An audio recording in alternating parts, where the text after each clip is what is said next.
Alright troops, strong and conditioned, live and direct from the Burpee living room. So, the freedom of bodyweight training, what does that bring to your life? Well, we need to look at it in certain ways, right? Particularly for men who are beginning their fitness journey, which this is aimed towards, but it might help some guys who are knee deep in their journey. Okay, now, when we begin our training journey, when we start training, we always have something in the distance. We've always got this idea that we want to become a certain person, we want to look a certain way, we want to be able to do a certain thing. A goal, basically. We have a goal. You come in and you ask someone, alright, so why have you decided to join the gym? Why have you decided to do this workout program? And it's, I want to lose weight, I want to build muscle. It's these pretty much these stock responses that you get. However, these are obstacles that you're placing in your journey from the offset, because what you're doing is that you are forgetting about the amount of stress, the amount of upheaval that comes with actually getting or starting the journey or starting the fitness session of that day. That's the biggest hurdle you're going to face. It's not the actual workout that you do, it's the convincing yourself to train. Now, I'm going to use a few cases in point with regards to this. People wake up in the morning and they had a Sunday night where they're like, oh, I'm going to hit the gym. I've been on it all weekend. I've been on the randan this weekend, and I need to go to the gym. Then they hit Monday morning. It's really dark outside.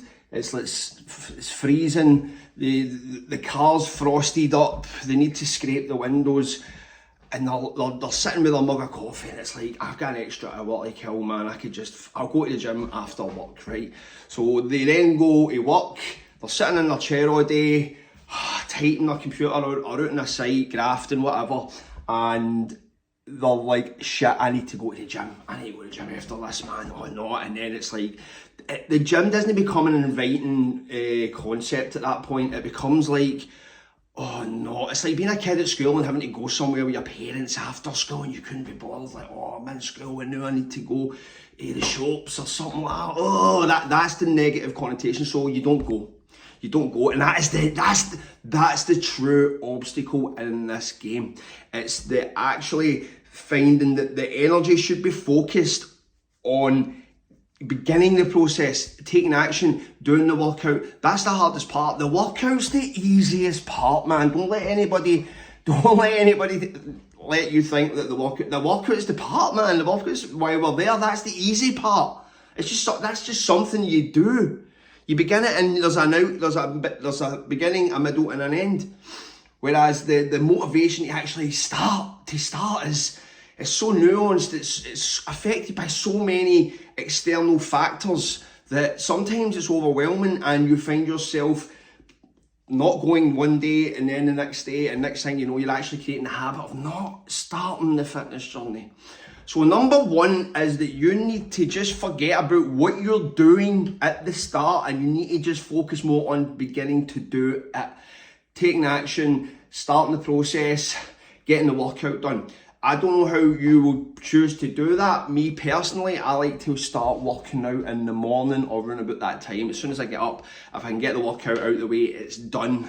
It's done, man, right? So that's probably a good strategy for a lot of people, but lifestyles dictate programs, lifestyles dictate what you do fitness-wise. So some people won't be able to manage that. They're going to have to do that after work, and that's tough, man. I wouldn't like to do that, but that's one of the toughest ones. The morning's easy. It's the guys that need to go to the gym after work. That's the tough one, man, right? Anyway, so forget about what you're doing at the beginning, and for the first 6 months, focus on beginning. Every time you wake up, every time you go through your day, just focus on getting to wherever it is you train. Now, the good thing about bodyweight training is that even mitigates the stress factor of having to go somewhere after work. And this is the true freedom of bodyweight training, in the sense where it can be performed in your house. So you can go home and you do not have to leave the house again, or you don't have to add an extra couple of miles onto your commute and go to a gym that's completely mobbed after work. and you've got something in the house. So body weight training in that context gives you that option to begin. And we all know what training style I love personally, which is even better for guys who just want to get down on the floor and start training in the house and whatever, and start taking things to the next logical step. But we'll probably get to that.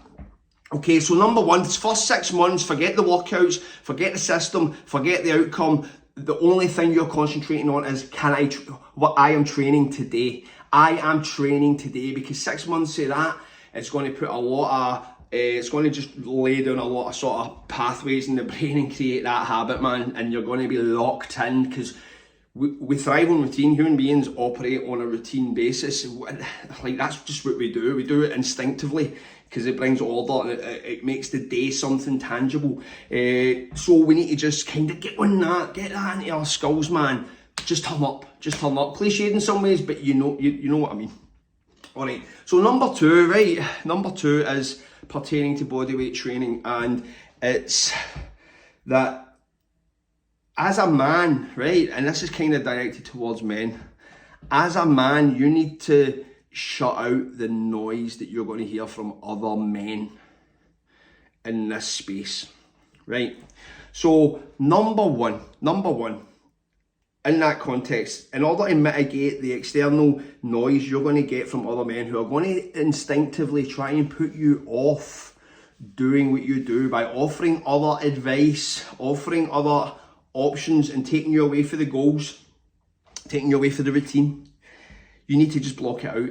And a lot of these guys will be coming from a good place, but I would suggest that for the first 6 months, or when you're beginning this process, block it out. If you're going to listen to somebody, pick one or two at the most and just focus on them. Don't go anywhere else. It won't pay off in the long run. Now, men are just contrarian by nature in my... No, they're not actually, right? But there is a lot, you'll tend to find that contrarians tend to be males. A lot of guys out there who like to just challenge, question, argue, debate, and it's mostly just to kind of just jazz up the day, because it means nothing to these guys. So what I mean is like, for example, if you tell someone you have began a fitness journey, like you say, I've started trying to keep fit, you're going to get guys coming in and they're like, oh man, like, you need to hit the weights, mate. You need to hit the weights, man. You need to do pyramids, man. They'll just hit you with this shit. You've not even asked them. Boom, man, because it's like, I did this, I can relate. This worked for me, it'll work for you. Forget everything else.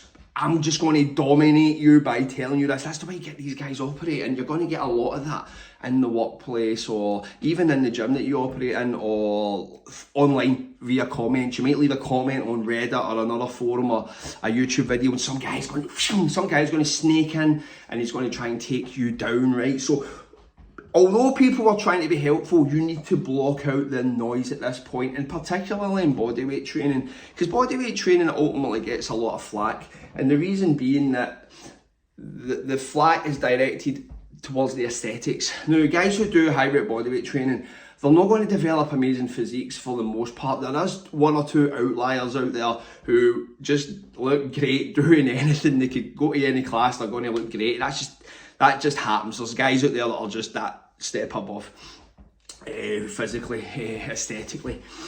And high rate bodyweight training is not going to give you that physique which is synonymous with fitness nowadays, even more so than ever before, in terms of the inflation of how aesthetics should look, because what looked good 20 years ago now looks shit, and what looks good now is just, it's like the He-Man characters you go, it's different level. And high rate bodyweight training, in my experience, is not going to take you there, alright? It's not going to take you there. That doesn't mean you don't do it though, right? But my point is fitness, unfortunately, is viewed through that lens. Like, if you look terrible, right? If you're out of shape, really visibly out of shape, and you tell someone you're a personal trainer, like, they might not even do fitness, but they're going to go, what? You're a personal trainer? What? They've made that link. That is just synonymous with fitness. If you're talking to people about fitness, then it's all about how you look. So that's the yardstick, the reference point, but it's absolutely bollocks in that respect. It means nothing. And that's the freedom that bodyweight training brings you once you realise that the physique, or how it looks, is pointless. It's how you perform in some ways. It's how you feel. And nothing, and how you perform in terms of like how long you can go for, that work capacity, that ability just to keep going and going and going and going. And that is where high rep bodyweight training comes in, because that is the gateway to feeling that way. Now, case in point, like when I started high rep bodyweight training, the one thing that stands out mostly to me is just, it's the condition that I got myself in. It was insane at that point. I felt like I could do anything. I could go into the gym and bang out 100 kilos in the bench press at a body weight of 65 kilos without training the bench press for about a year or two. Push-up strength developed that for me, somewhat anecdotal, but that's how it worked for me. I've got videos out there, I showed it. Easy. It was easy, man. And then I could go and run. Then I could go and run for like 5-10 mile, easy. Without any running experience. The only issue I would ever have with running is just like the stress. But I could do it. I could go to the gym, hang out, man, bang, burpees, boom, boom. I just felt that the carryover to every activity was just amplified. That was the case in point for me. And that was achieved just by doing burpees, just by doing chin-ups, just by doing air squats. Training that I would have thought years ago, like, what were you doing that for, man? But I had purpose because I knew it was getting me super conditioned, and I knew it was free. Man. All I needed was a chin-up bar somewhere, and bang, all I needed was the floor, man, and that was liberating. That took me to another level. Man. And that's the beauty of high rep bodyweight training, is that it takes your ability to train hard to a fucking insane level, man. An insane level. And once again, pertaining to the noise you'll hear from other guys, it's like, oh, burpee training, like, it's not that hard, Man, listen, it's hard. It's tough as hell, man. It's tough as hell, because not only is it demanding physically in the body, but it's boring. It's boring eventually on the mind, because you're fucking just doing these countless reps on the flare. It's like, the only guys that can pull that off are guys in prison cells, because they've got absolutely nothing to do, man. And if you can take that and bring it into this fucking world, man, and then use it to enhance your conditioning, man, you are going to be next level, man. And you're going to be able to go and do these things. Granted, you might be walking about like fucking some IFBB bodybuilder pro, or like with Big Mac, but you're going to feel in tip-top condition, man. And that's what you need to take into consideration. That's the beauty that bodyweight training is going to give you. But yeah, you're going to get some guy who's going to come in and they're going to hit you with, oh yeah, man, but I would rather do 20 rep squats or no, the bench press. They'll just try to dominate you, and just whatever, mate. I'll try that next time. Bang, move on, back into the house. Burpees it is. Chin ups, whatever, man. Right, so that's the freedom of bodyweight training and what it brings to men. But there are two factors that I would probably have to like ingrain into my skull before I embark on this journey. Because that's going to set the foundations. That's going to like plant the roots for a very, very profound training experience. So guys, man, hopefully that kind of offers some insight into the things you need to develop at the beginning of your fitness expedition, your fitness adventure, your fitness journey, guys. Anyway, listen, guys, thanks for staying tuned. Thanks for staying strong, and thanks for staying conditioned. I've not said it that long, I'm actually forgetting my wee catchphrase at the end. Like, trips, take it easy, bye.